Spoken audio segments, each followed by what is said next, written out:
I suspected my husband was cheating. While I was gathering evidence, a handsome young man appeared. He haunted me, maneuvered me, steered me toward my husband's secrets, until I finally woke up and realized his real identity was. But before we continue, please subscribe to this channel and tell us in the comments where you're listening from. I'm about to turn 28, a magazine editor at a mid-list publishing house. These days, streaming rules the world. Magazines don't sell, and my paycheck is embarrassing. At home I face cold pots, cold stove, and my ice-cold husband, Chase. We fell in love on our own in college. Married 4 years. My youth is draining away while my despair pools deeper. His masculine charm, meanwhile, rises by the day. 300,000 TikTok followers. Live streams every single night. Each night I crawl under the quilt and pull it over my head. Chase, in the study next door, holds forth. In entrepreneurship you quit while you're ahead. Don't keep chasing compound interest. Dreaming today's profit will double tomorrow. Tomorrow you might be up to your neck in debt. As the great thinker Lao Tzu said,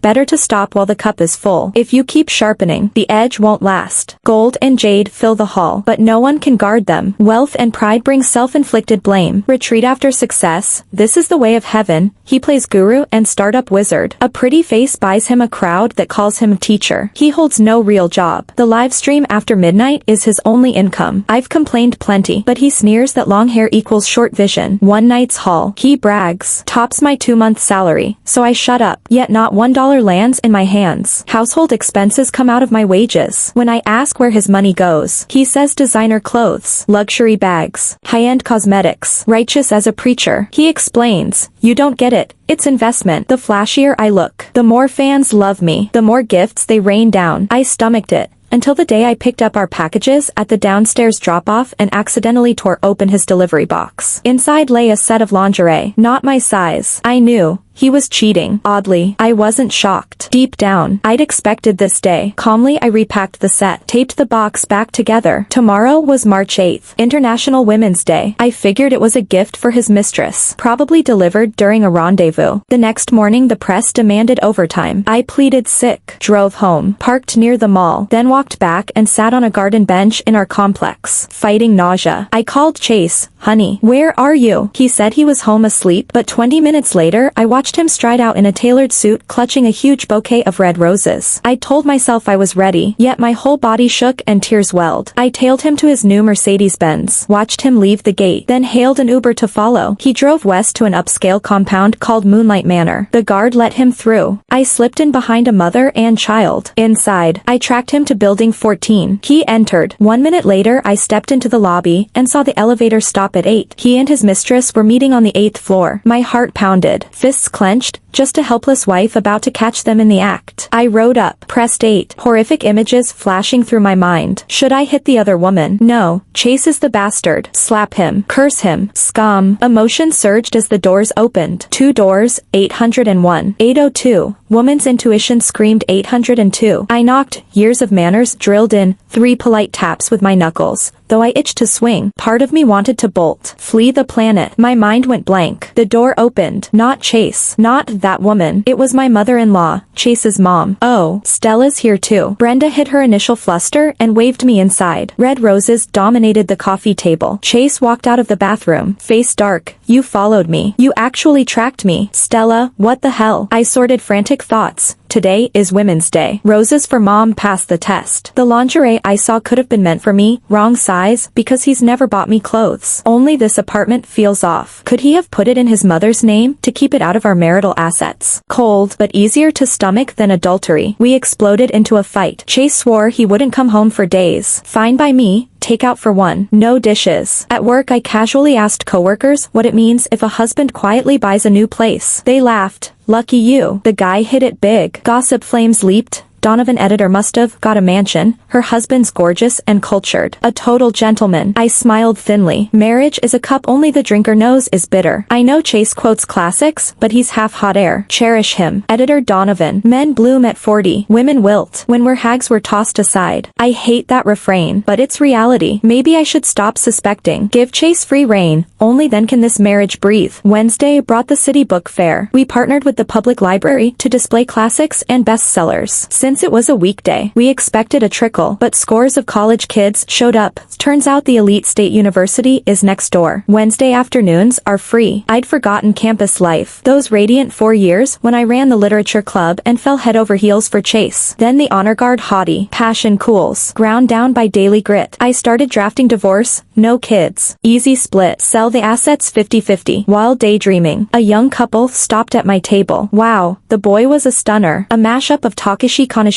and Woo Chun. Polite. I kept my eyes on the girl, a peppy cutie puffing her cheeks. Ugh. Publishing is dead. Libraries flaunt romance novels at the entrance, poison for the next generation. I smiled. Books evolve. What jars today will look inevitable decades from now.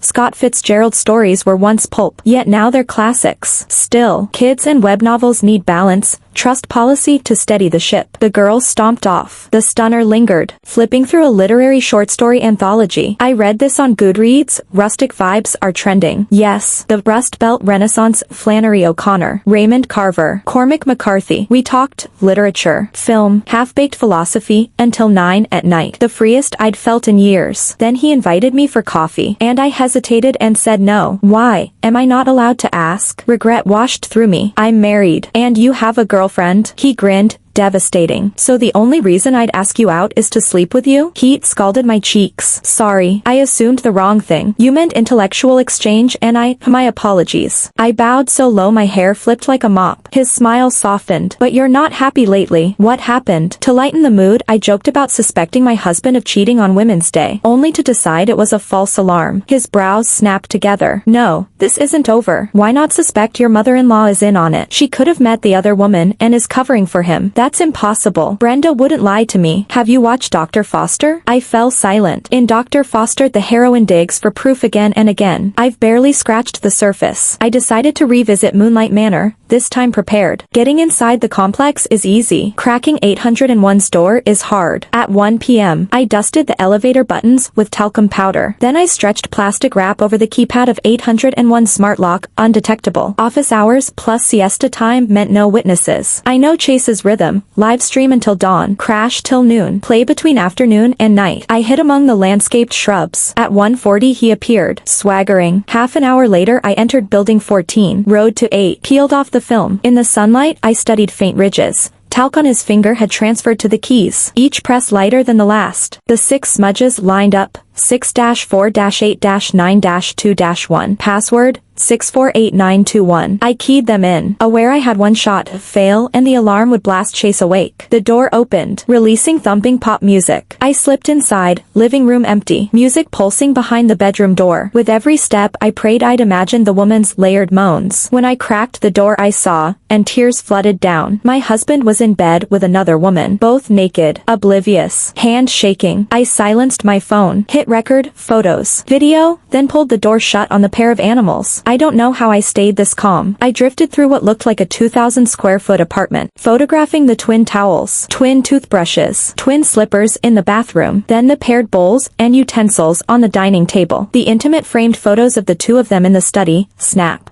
every image uploaded to my cloud drive and emailed to myself. Evidence of cohabitation. If we couldn't agree on a friendly divorce later, I'd file an official complaint and sue. Under current law, if one spouse refuses, the first petition usually fails. Plain old cheating isn't enough, you need proof of bigamy or documented cohabitation. In the study, I found the other woman's personal info. Her license said Helena, born 1982. She didn't look it. Porcelain skin, delicate features. I photographed the license and saved it to my phone. When I'd finished, I tiptoed out. The moment the door clicked shut, I burst into tears. 8 years of dating, 4 of marriage, ruined. Chase had shattered every romantic illusion I ever had. I couldn't pinpoint when it started, maybe when he discovered live streaming. He quit teaching and chased easy money in front of the camera. Once cash came fast, his character nosedived. Give a man money and he turns bad, so the saying goes. I wandered the city until after midnight. Griffith Park was still open. I circled the lake. The moon hung huge, but I kept my head down. Someone ahead called, "Hey, night stroll too?" I looked up. a jaw-dropping guy smiling at me. I tried to smile back. The best I managed was a crooked grimace. Evening. Anyone could see I was a mess. He led me to a bench. What happened? You can tell me. I shook my head. Family scandals stay private. He switched topics. Got my 9th rejection from the Paris Review today, 58 last year. I understood. The serious fiction road is brutal. He handed me a notebook. Will you read it? In this age, he still wrote longhand with a fountain pen. Bold, handsome strokes. On the flyleaf, Wounded City. The story. After World War II, an unwed mother raises her child alone. The father, a married soldier, can only be watched from afar. Each day she detours past the military compound, driving radiant loops. Narrated by the child. Love drifts like smoke while the era's upheaval sprawls ahead. When the woman receives money the soldier mailed, she never spends or deposits it for 10 years. The bills bear his fingerprints, his warmth, banked and withdrawn. They would no longer be the same notes. I bawled. Tonight I was fragile glass. He offered tissues. Silent. When my vision cleared, moonlight paved the lake like scales of gold. Like a John Atkinson Grimshaw painting, he said, seeing my blank look. He wrote on the last page, John Atkinson Grimshaw, Victorian aesthete, painted endless moons. I wasn't listening. I'd outgrown posing as a literary youth. Divorce was all I cared about. At 4:30 a.m., I reached home. Chase was midstream, blazing on TikTok. I dragged a suitcase from under the bed and started packing. I'd check into a hotel tonight, hunt for an apartment tomorrow. Chase texted, "What's up? Business trip?" No reply. Minutes later, he killed the stream, slammed the door, and glared. "Stella, what are you doing? I want a divorce." He exploded. "The hell? You cheating on me?" I laughed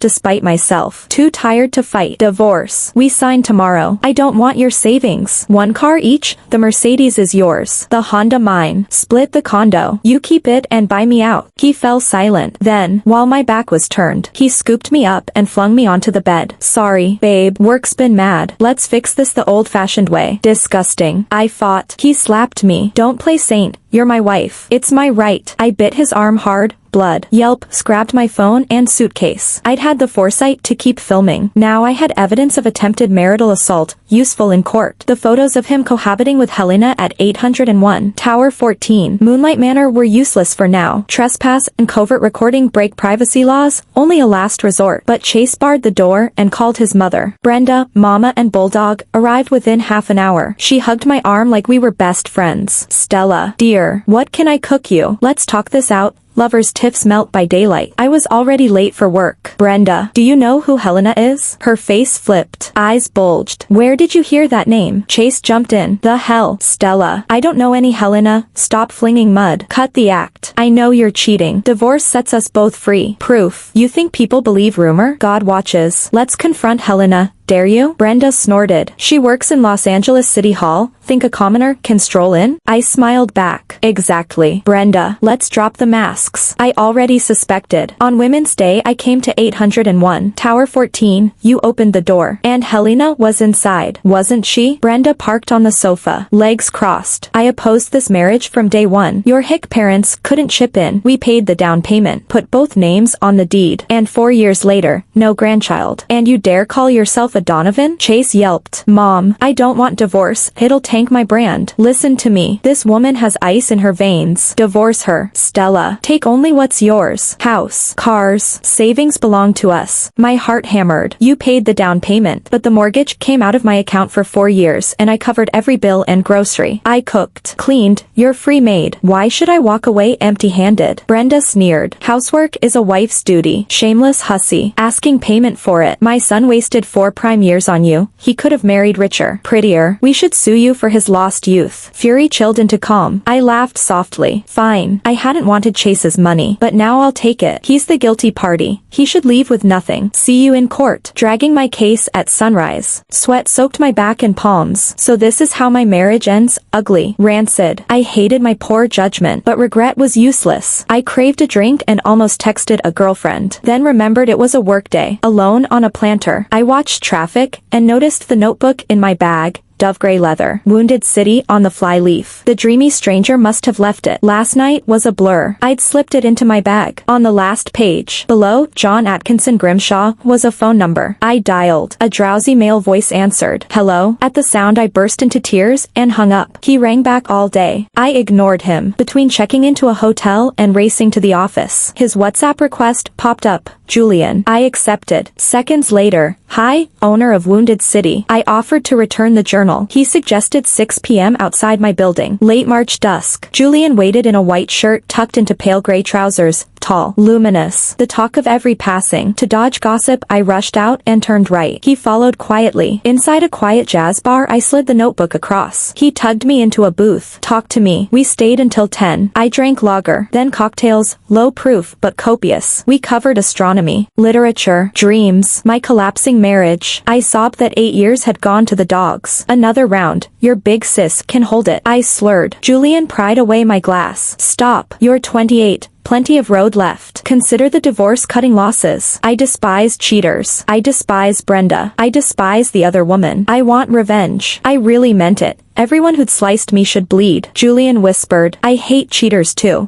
I don't know how to comfort you, but Wounded City is stitched from my parents. I'm the product of an affair. His words shocked me. For a moment I forgot my grief. My mom was only 20 when she had me. She's lived alone all these years, and the only thing she got out of marriage was the job my father arranged for her. She's satisfied with it, but she never once thought about me. She never learned what I like, what I hate. All she knows is that I got into a university she can brag about. Julian spoke with a sneer, like it was all a joke, but I could tell he still cared. He ached for the parents he never had. Sure enough, he showed me a photo like a kid eager for praise. Look, this was taken in Hawaii when Mom and I traveled there for Christmas. I didn't want to crush his excitement, so I leaned in, feigning interest. The instant I saw the picture, my smile froze. Helena. I'd know her even if she were reduced to ash. His mother is Helena. I snatched my bag and stood to leave. Julian looked bewildered. What happened? I ignored him and headed straight for the door. He started to follow, but the bartender called him back. He still had to pay. While he settled the tab, I hailed an Uber and transferred $300 to him via Venmo. I didn't want to owe him anything, then blocked him immediately. I refused to be dragged into a mess like this. My husband is cheating with a stunning, well-preserved 40-something, and her gorgeous son, my friend, wants to get close. What kind of sick joke is this? Julian refunded the money and kept trying to add me back on WhatsApp. Each time the verification note was different. Did I upset you? I'm sorry. You hate cheaters, don't you? It's my fault. I won't bring any of that up again. No one is born guilty. Reading his messages hurt. He's just a kid. But what could I say? Hey, your mom is sleeping with my husband? I hardened my heart and left him on read, then spent a fitful night at the hotel. The next morning my head felt ready to split. I dragged myself to the office to attack the mountain of manuscripts waiting for me. During a rare lull, Brenda's voice messages pinged through one after another, each more vicious than the last. Because of you, Chase hasn't gone live for 2 days. He's lost over 100 grand. You'll pay us back. Never met a more useless daughter-in-law. You can't earn. You can't keep house. You can't even pop out a kid. We hit the jackpot of bad luck with you. Helena's only known our Chase a few months and already bought him a 200 square meter condo in a luxury complex. Could you ever manage that? Live 2 lifetimes and you still couldn't earn that much. Pathetic. You want divorce. Fine. Be at Los Angeles City Hall tomorrow morning. Sign the papers and don't expect to sent leave with nothing but the clothes on your back. My blood pressure rocketed. How can anyone be so shameless? Colleagues rushed over. Stella, you okay? You look like you're about to faint. I waved them off. No point airing dirty laundry at work. Sympathy dries fast and becomes gossip behind your back.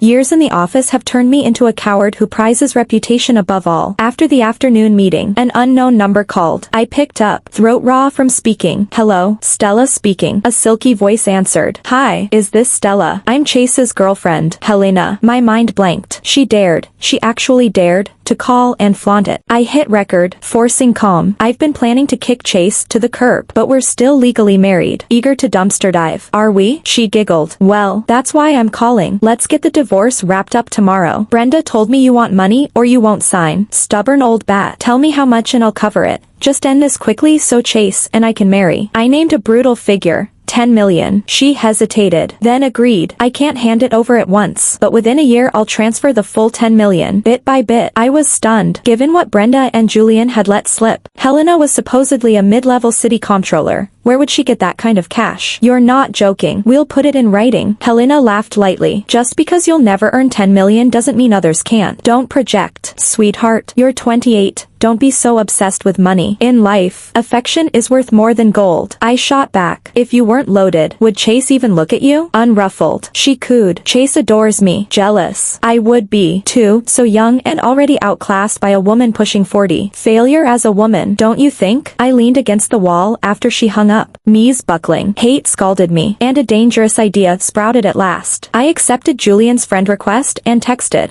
"Come pick me up at 7 tonight. It's raining this evening." Coworkers trickled out after 6. At 7 sharp Julian appeared downstairs. I'd already stood in the downpour for 10 minutes. No umbrella. Why wait outside? He tilted his umbrella over me. I was drenched, shivering. I didn't bring one. I thought if I waited out here you'd spot me the moment you arrived. I smiled. A flicker of tenderness crossed his face before he masked it. You're soaked. Let's skip the bar. I'll drive you home to change. I shook my head. I don't have a home anymore. I'm staying in a hotel. He draped his coat over my shoulders and ushered me to his car, asking several times. Cold? I nodded, then shook my head, playing fragile. Finally he demanded, "Yesterday, why did you bolt when you saw the photo of my mom? Were you angry?" "Because I've committed a crime." "What do you mean?" I stopped and looked straight into his eyes. "Seeing you with your mother made me realize you're still a child. You're so young, and I can't control my heart anymore." Surprise flooded his face. "So you're saying, yes, I like you. I fell for you the first time we met. I'm guilty. Emotional cheating is as vile as the real thing. I deserve to die." I spun away. He caught my shoulders. The black umbrella hit the pavement. Rain drowned the city, soon soaking him too. "You're serious?" I nodded, tears mixing with rain. "I'm sorry." Julian pulled me close and kissed me, hard. We traded a burning kiss in the storm. Perfect. I'd won the bet. This would be Helena's death blow. She stole my husband. I'm stealing her son. Does that make me heartless toward Julian? Maybe. Like mother. Like son. Julian's probably no angel. I'm using him. He's using me. From the moment he found out I'm an editor to the accidental drop of his manuscript in my bag. It's been an audition. He wants his novel published. Why else chase a married, broke, average-looking woman? My only currency is my spot at the press. Once I'm worthless, he'll kick me aside. While we're still useful to each other, let's play. "Stella," he murmured, voice tender, "move in with me, okay?" I hesitated. "Your mom, she has her own place. It's just me. You can take the guest room. If you feel awkward, I'll crash at the dorm." Home-cooked meals beat takeout. How deliciously twisted, moving straight into the other woman's house. I feigned reluctance, then yielded. "All right, thank you." Julian's apartment felt nothing like the glitzy mansions of Riverdale. It was an old-fashioned 3-bed, cozy, bright, stacked with magazines like Vanity Fair and The New Yorker. A framed family photo hung on the wall. Julian around 10, Helena radiant. Who'd guess she'd grow into a career homewrecker? First as a teen mistress, now as a middle-aged husband snatcher. He stacked the magazines apologetically. "Sorry for the clutter. Mom drops by sometimes. Guest rooms this way." Sunlight poured into the south-facing room. After washing his hands he pulled fresh linens from the closet and made the bed. "Sleep here tonight. I'll air the quilt tomorrow." "You're handy," I said, surprised. He grinned. "Had to be. Mom can't do housework. Been fending for myself since I was little." My heart twisted. "I'll help from now on." He beamed, then sneaked a kiss on my cheek. "Hey, sneak attack." I pretended to punch him. He darted to the kitchen. "Hungry? I'll boil some pasta." And so cohabitation began. Saturday morning I slept till 10, waking refreshed. A strange feeling, waking up in the other woman's home. I powered on my phone and messages flooded in. Brenda ranted, "Waited over an hour. Get your lazy butt to City Hall if you want divorce." Chase texted,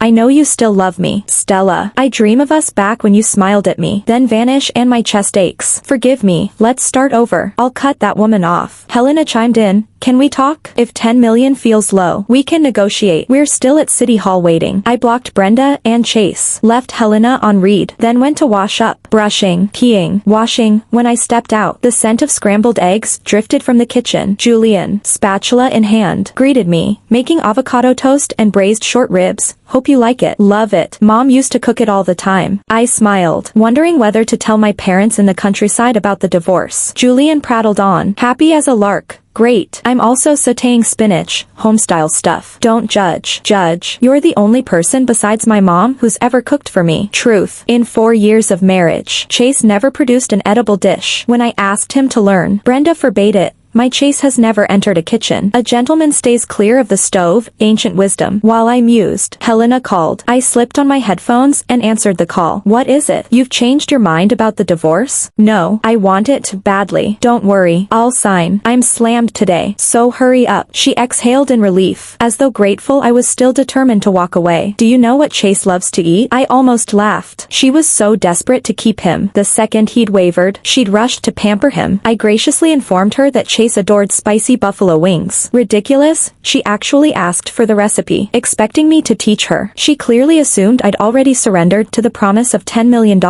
If she could pay it, she could demand anything. Here I was, instructing the other woman on how to cook buffalo wings for my still legal husband, while the other woman's gorgeous son fixed dinner for me in the kitchen. Could life get any more absurd? I slapped together a sloppy lesson, how much oil, how to season the meat, then hung up and powered off the phone. Julian had just plated the food. Who called? He asked. Some office hag, I said offhandedly. Ever since she heard about the divorce she won't stop dialing. Today she wanted my chicken recipe. I couldn't be bothered. The meal was delicious. Julian deserved credit if only for effort. I cracked open my laptop and started emailing friends at the big literary magazines. Time to get real editors to read his novella Wounded City. Julian and I talked constantly, trading books from his shelves. He loved Alice Munro. I loved Orhan Pamuk. Together we reread The Museum of Innocence.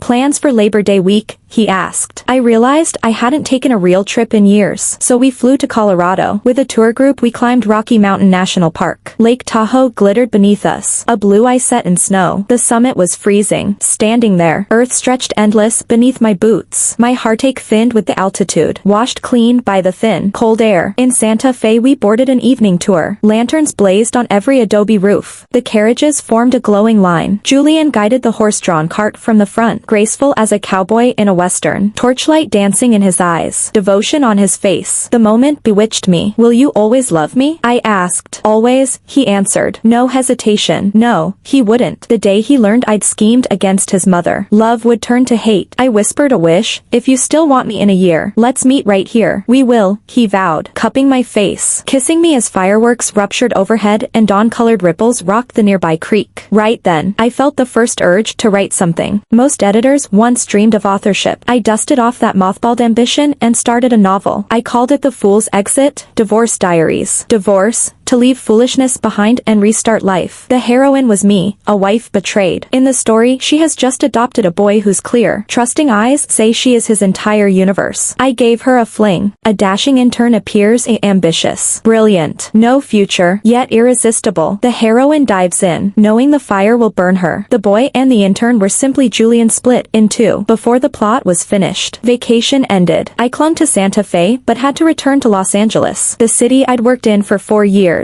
The trip seemed to scour my soul. The first days back, revenge felt distant. I worked during daylight, cooked dinner with Julian at night, life rolling forward, gentle, almost eternal. But if I wouldn't chase my enemies, they would come to me. One noon I stepped outside for lunch and found Brenda and Helena blocking the entrance. Swinging bags from luxury cosmetics stores, Helena's treat for her shopping buddy. Brenda struck first. When are you divorcing my son? You shameless leech. All talk. No signature, still clinging. Huh, you want the apartment. Dream on. A dried-up editor could slave her whole life and never afford one here. Tell you what, I'll rent you my old place. $2,000 a month. Charity price. I'm being generous. Sign the papers. Having played bad cop, Helena switched to good, easy. Auntie, Stella's alone in the big city, rough. I get it. Listen, Stella. Before 30 you should scurry home. No money, no house. That beat-up Honda. Divorced, on the dating market you're wilted cabbage anyone can stomp on. Back in some nowhere town you might scrape a job. Maybe catch a widower. Staying here is delusion. The two women harmonized, shredding me while coworkers streamed past. Pride alone kept me from swinging back. I swallowed the humiliation and returned to my desk. Within hours the whole office buzzed that my husband had amicably filed for divorce while I refused to let go. The editor-in-chief summoned me, sort out personal messes, spare the company image. I accelerated work on the fool's exit, divorce diaries, and began buying high-weight TikTok accounts. My revenge plan hummed, orderly, unstoppable. Yet time felt scarce, especially when I looked at Julian. Hours evaporated. Impending farewell ached in my chest. I could no longer lie to myself. I had fallen for him. A star-drunk May evening, we sat on the rooftop, reciting Rilke. Starlight rinsed his face so pure I couldn't believe he shared blood with a criminal. Casually I asked, "What does your mother do?" "Real Property Registration Center, civil servant." "Grandparents?" "Retired in Portland, Oregon. They run a little bookshop near a school. Decades now." Pieces clicked. Moonlight Manor. 200-odd square meters. Market value north of 12 million. Helena had offered 10 million to delete myself from Chase's life. Her salary and family could never supply that cash. Where had it come from? Suspicion rooted. Weekend. Julian and I stocked up on hot pot broth and lager, while he prepped vegetables in the kitchen. I popped 4 bottles and poured a quarter out of each, topping them off with grain liquor I'd hidden. I arranged the doctored beers on his side of the coffee table, cued the thriller L.I. Confidential, and let the evening roll. By credits he had emptied all 4. He tottered, then collapsed. I dragged the 6-foot-plus man to bed, nearly wrenched my back, laid him down. He locked an arm around me, slurring, "Don't go. Don't. Kiss me." I hesitated, kissed his cheek, whispered an apology. Once he slept, I gloved up, slipped shoe covers on, fished the spare key from the second drawer, and let myself into Helena's room. Dust motes drifted. She clearly hadn't visited in weeks. Starting with the desk, I checked for hair traps before opening drawers. She was messy, papers stuffed every which way, files out of order, nothing useful. Her vanity glittered with jewelry, reinforcing my doubts, but still no documents. I rifled the wardrobe. Hours bled away, empty-handed. I knelt to rest and considered giving up, until I noticed the bed. 2 meters square, sealed base. I stripped sheets and mattress, revealing opposing wooden panels. I lifted them. Inside sat a floor safe. I typed the villa's door code, 648921. Error, only 2 attempts allowed. Second guess, Julian's birthday. Click. Only 1 file lay inside. Reading it, I learned Helena had fabricated an escrow release. She never put a penny down. Purchase funds flowed straight from the city treasury's escrow pool. That was how she'd bought Moonlight Manor. I photographed every page, uploaded copies to cloud and email. Evidence secured. Part of me rejoiced. I now held what could topple the other woman. Another part grieved for Julian. Still, this was right. Citizens deserve honest officials. I restored the file, rebolted the safe, remade the bed, erased all trace of intrusion. Julian still slept. I returned the key, bagged gloves and shoe covers, then packed in the guest room. After sabotaging his mother, I couldn't remain. I drafted a goodbye note and the news that Wounded City had been accepted by a major journal, then deleted it. He'd find out. Contributor copies would arrive. I washed every hot pot dish, lined them on the rack, tidied the apartment spotless, suitcase in hand. I reached the door just as a key scraped outside. My pulse exploded. The lock turned and Helena stepped in, freezing when she saw me. Helena shrieked, "What are you doing in my home? Your son invited me for a few days. I was just leaving." "You liar. You came to rob me." "Stay right there. I'm calling the police," she screeched. I warned, "Keep your voice down. You'll wake Julian."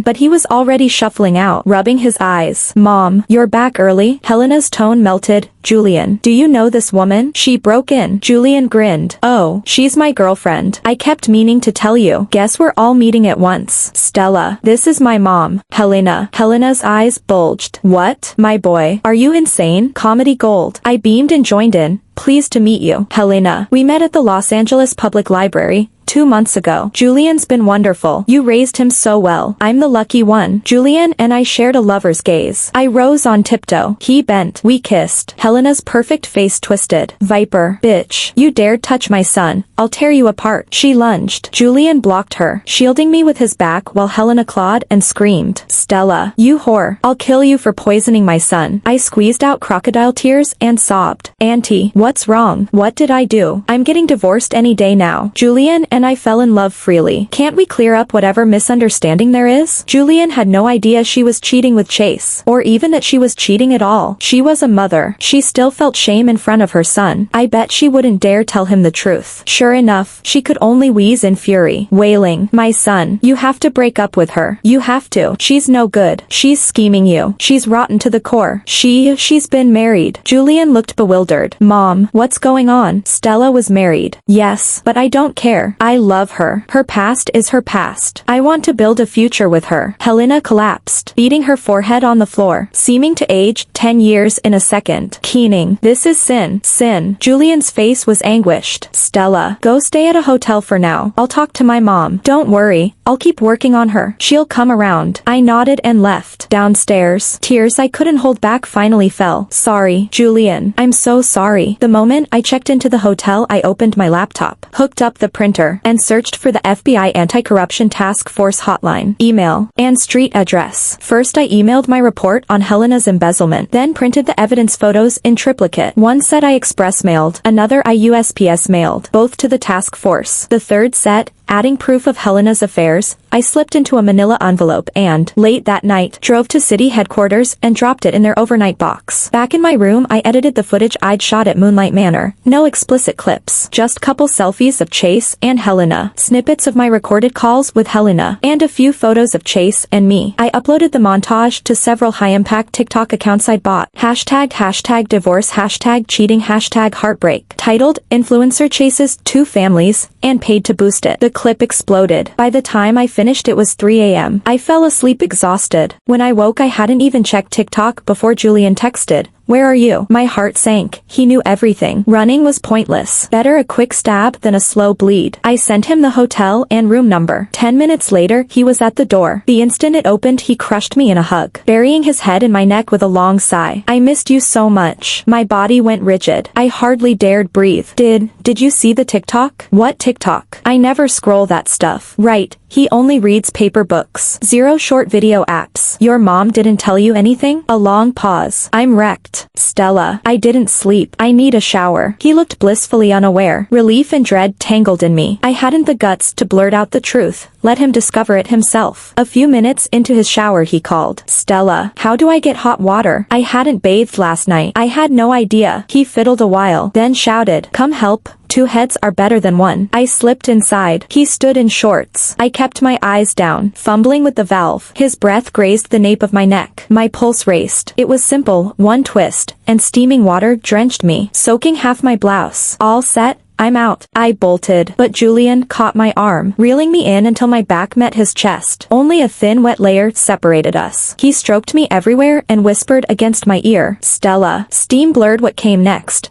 He pinned me to the wall, kissing, then to the bed. "Remember the first page of the Museum of Innocence?" he asked. Monday, May 26, 1975. At about 2:45, as if the earth had slipped free of gravity and time, we escaped blame, sin, punishment, and regret, while I kissed Fusion's shoulder, moved behind her, and gently bit her left ear. The earring lingered in midair before it fell. The balcony window was open. A warm breeze carried the scent of sea and linden blossoms, lifting the curtain, then letting it settle over us like gauze. Just like the novel, we pressed our finest shard into the mosaic of this guilty affair. Later we dressed in silence and opened the window. Quiet stretched until Julian snapped it. Moonlight Manor, Building 14, Unit 801. My heart catapulted. Mom told me yesterday, there lies the end of every secret. If I want the truth, I should look. Helena hadn't dared confess she'd betted a married man. I'm terrified to go alone. "Stella, will you come?" My first instinct was refusal, but his pleading eyes wore me down. I agreed. He drove. When lights turned red, we laced our fingers tight. The road looked endless, straight into the sky, at heaven's edge. Where would the fragrance fade? The ending for my novel Divorce Diaries crystallized. I typed the final paragraph on my phone and fired it off to my editor. "We're here." Julian opened my door and led me out. "Are you scared?" he asked, searching my face. Terrified. I was about to drag the man I loved to witness the ugly truth.